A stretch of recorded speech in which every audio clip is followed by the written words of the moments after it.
Bapak Ibu ya. Yang pertama valid atau sahih, ya kan, objektif, terbuka, menyeluruh atau holistik. Pernah kita mendengar istilah-istilah holistik kan? Nah, ini adalah menyeluruh Bapak Ibu. Kemudian terpadu, berkesinambungan atau sistematik. Kemudian yang ketujuh itu adil. Yang delapan itu bermakna.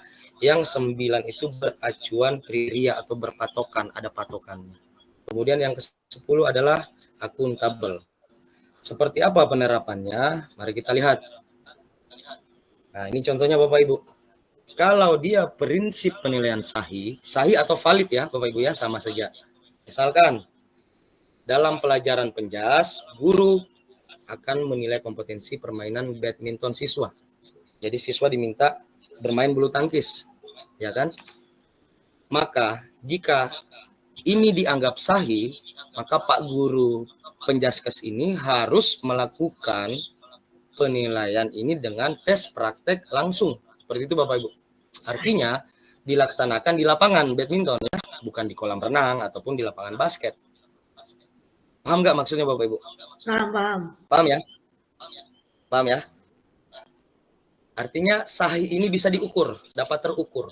Nah, seperti itu. Kalau guru PJOK ingin mengajarkan materi renang, maka si guru ini harus menggunakan kolam renang. Nah, seperti itu. Jadi itu terukur.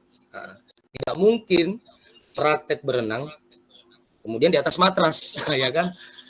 Prakteknya. Maka itu tidak sahih atau tidak valid. Nah, seperti itu Bapak Ibu.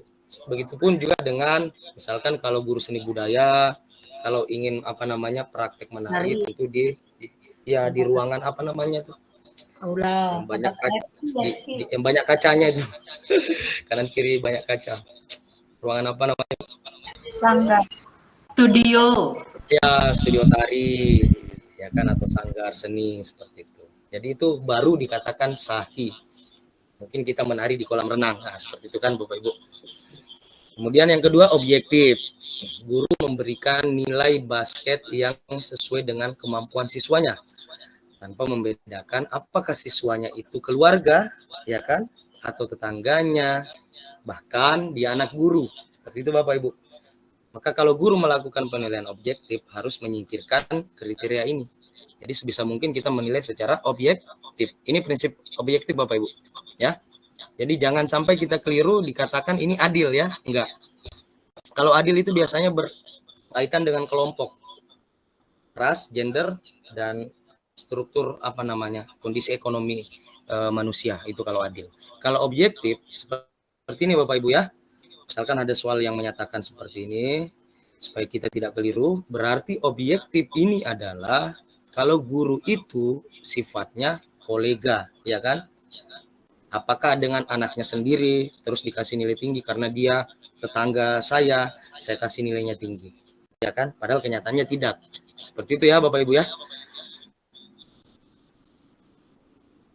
Kemudian terbuka. Kalau terbuka ini misalkan seperti kondisi sebelum ulangan harian. Guru menyampaikan aturan-aturan, ya, aturan main dalam ulangan.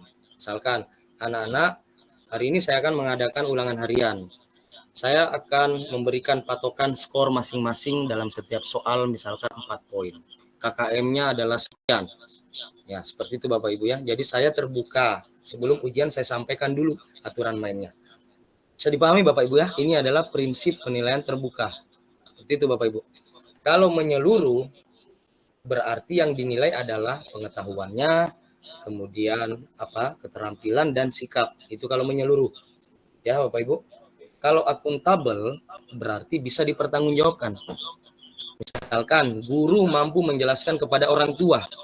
Misalkan ada orang tua yang protes, kok nilai anak saya kok kurang, ya, sehingga guru mampu menjelaskan, memberikan data, memberikan fakta kepada wali murid tersebut. Dia jelaskan secara rinci, ya, itu yang dinamakan dengan prinsip akuntabel. Bapak Ibu ya, tinggal diingat-ingat. Kemudian berkesinambungan. Berkesinambungan ini misalkan seorang guru melakukan kegiatan mengajar secara berencana, menjelaskan materi setiap pertemuan, memberikan tugas. Ini yang kita lakukan sehari-hari Bapak Ibu ya di lapangan. Sehingga yang kita lakukan sesuai dengan tupoksi kita itu adalah prinsip penilaian kesinambungan. Bertahap ya Bapak Ibu ya. Ada ujian ujian harian, ada ujian PTS, ada PAS, itu namanya berkesinambungan.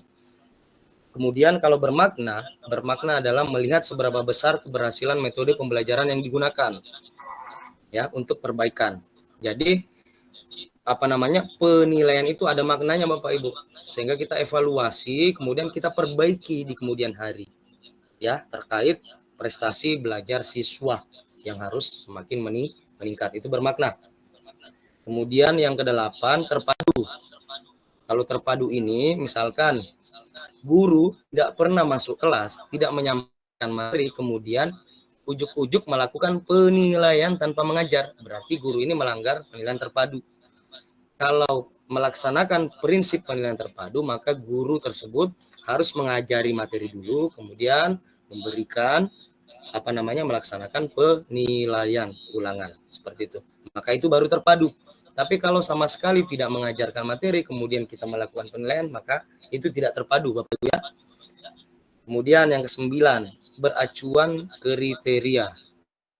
Misalkan kelulusan yang sudah ditetapkan harus tuntas dengan KKM 71. Jadi itu ada kriterianya. Misalkan Bapak Ibu yang sedang dihadapi PPG ya kan, dengan UKIN nilainya 71 sebagai KKM dan UP juga 71. Itu adalah beracuan kriteria. Seperti itu ya Bapak Ibu. Jadi UKM PPG ini prinsip penilaiannya adalah beracuan kriteria. Kemudian yang ke-10, tadi ini yang ke-10 adalah berdasarkan kelompok. Misalkan karena gurunya laki-laki, kemudian memandang cantik perempuan padahal nilainya rendah, lalu diberikan nilai yang tinggi karena dia cantik. Nah, misalkan seperti itu ya Bapak Ibu ya. Misalkan karena saya suku Jawa, saya kasih nilai siswa saya yang sukunya Jawa dengan nilai tinggi, padahal kenyataannya tidak. Nah, itu melanggar prinsip penilaian adil. Bagaimana Bapak Ibu? Jelas sampai sini? Masih semangat?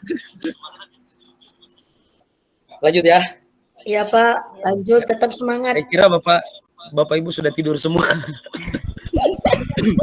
Saya lihat nggak ada perubahan, nggak ada yang keluar ini Pak Imam. Jadi bertahan ya. Semua. Oke, semangat ya. Semangat Pak. Nah ini Bapak Ibu. Sekarang kita uji. Kira-kira yang mana yang jawabannya?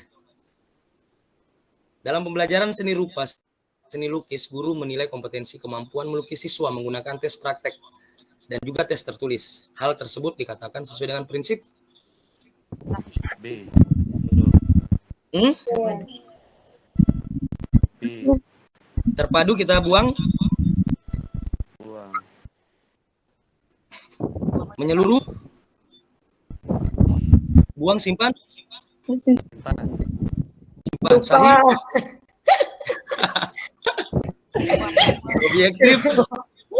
Objektif ini kita buang ya.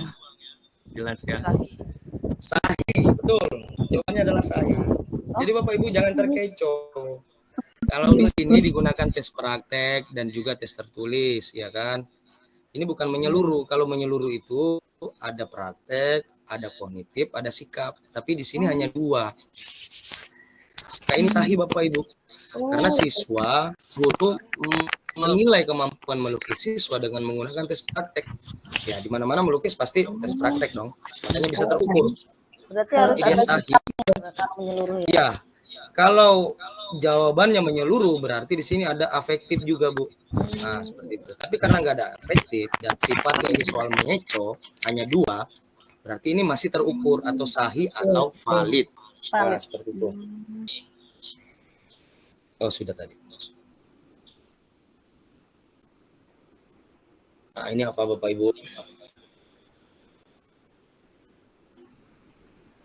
Pada saat pembagian rapat, tiba-tiba salah satu dari orang tua melakukan protes karena nilai anaknya kurang puas, tidak yakin. Guru tersebut menjelaskan, wali murid, akuntabel, jelas ya, bisa dipertanggungjawabkan oleh si guru. Ketika ada orang tua yang protes, maka kita sebagai guru harus akuntabel, siap memberikan fakta, memberikan bukti bahwa ini. Kenapa anak nilainya anak Bapak nilainya rendah ya karena ya seperti inilah datanya kan. Nah, seperti itu. kita bisa akuntabel. Jadi kita menerapkan prinsip akuntabel. Kalau akuntabel. Kemudian ini, kira-kira apa nih Bapak Ibu? Pak Slamet adalah guru IPA yang berasal dari Jawa. Beliau ditugaskan di Kalimantan. Dia selalu memberikan tambahan nilai untuk Siti, karena Siti juga ini orang Jawa. Jadi Pak Slamet dengan Siti sama-sama orang Jawa. Sehingga Pak Slamet memberikan nilai tambah. Maka melanggar apa ini? Atau termasuk dalam prinsip penilaian apa yang dilanggar? Objektif. Objektif, Pak. Yakin? Adil. Adil ya Bapak Ibu ya. Adil. Oh, Ini ya terus terang ini yang dua ini yang kadang membuat kita dilema kan, mirip-mirip. Mirip-mirip ini Ya, Bapak kata Ibu. kuncinya di mana Pak? Kata kunci. Jadi kata kunci yang membedakan ini biasanya tentang kolega, misalkan apa karena namanya. sukunya itu ya, Pak. Kalau objektif itu biasanya karena kolega, misalkan tetangga, anak saya, ya kan, karena anak saya. Kalau adil biasanya ini kelompok. Kalau adil kelompok, kelompok. Nah, seperti itu Bapak. Kelompok ras, kelompok suku, ya kan, kelompok agama. Nah, Itu dia seperti itu. menilai karena berdasarkan suku, ras. ya, satu ras. Nah, beda kalau tadi Siti ini tetangganya Pak Slamet, atau Siti ini anaknya Pak Slamet, atau Siti ini anaknya guru yang temannya Pak Slamet, sama-sama mengajar, baru melanggar. Pak. Satu Baru- tangannya Pak Slamet. Pak Slamet misalkan, berarti itu baru objektif ya Bapak Ibu ya, jelas ya, bisa dibedakan. Nah, seperti itu Bapak, itu yang membedakan antara objektif dengan adil.